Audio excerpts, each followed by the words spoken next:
Hai teman-teman, waktu saya mempersiapkan renungan baru untuk di-sharingkan hari ini, muncul di pikiran saya satu kalimat tentang status boleh berubah, hati tetap terjaga. Supaya kalau aku kejang, aku tidak menyangkalmu, dan berkata, siapa Tuhan itu?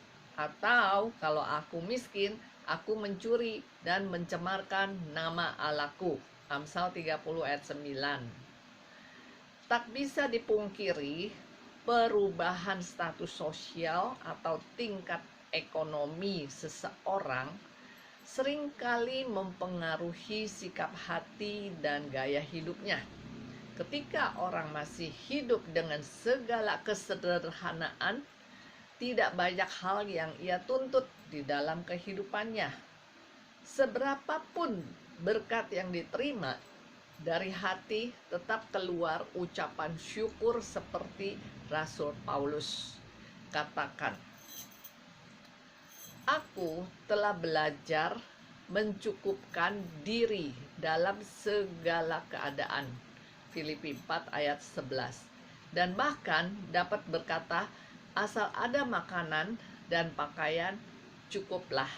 1 Timotius 6 ayat 8. Dalam situasi itu, kehidupan rohaninya dapat terjaga dengan baik.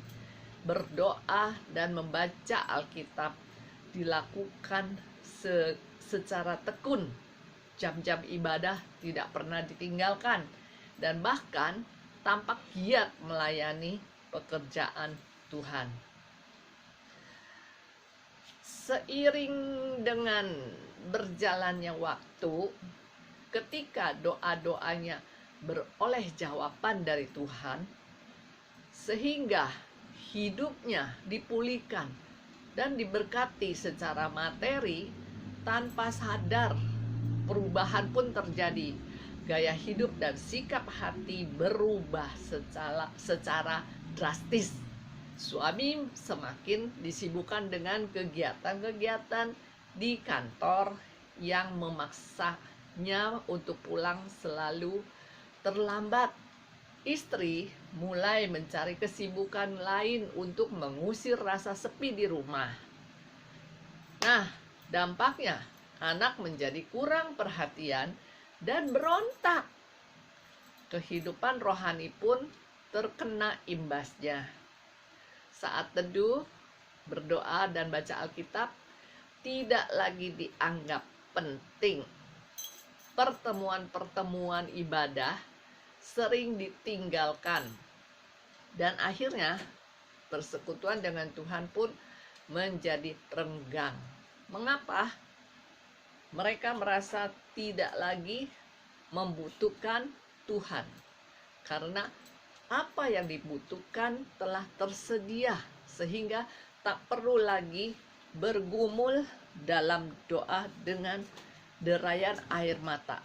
Ternyata bukan hanya saat dalam kekurangan orang bisa meninggalkan Tuhan, tetapi dalam keadaan terberkati, ada banyak orang meninggalkan Tuhan karena terlena, terkabur, atau lupa diri.